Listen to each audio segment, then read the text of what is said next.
In the days of King Ahab, a great famine swept through the land of Israel. The prophet Elijah, following God's command, journeyed to the town of Zarephath in Sidon.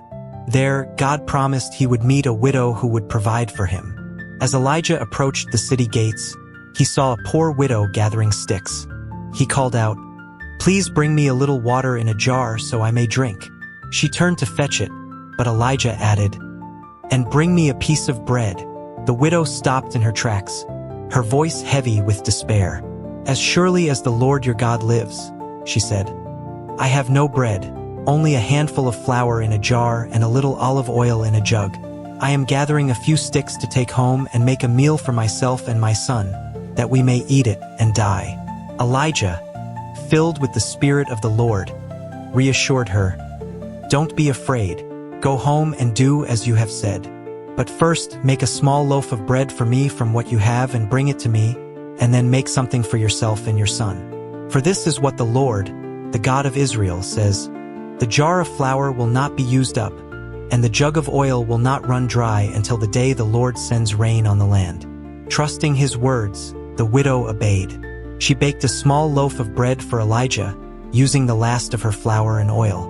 To her astonishment, the jar of flour and the jug of oil never emptied. Day after day, there was always enough to sustain Elijah, the widow, and her son throughout the famine. But tragedy struck when the widow's son fell gravely ill and died. In anguish, she cried to Elijah, "What do you have against me, man of God? Did you come to remind me of my sin and kill my son?" Elijah took the lifeless boy to his upper room. He laid him on the bed and cried out to God, "Lord my God, let this boy's life return to him." Stretching himself over the boy 3 times, he prayed fervently. The Lord heard Elijah's cry, and the boy's life returned to him.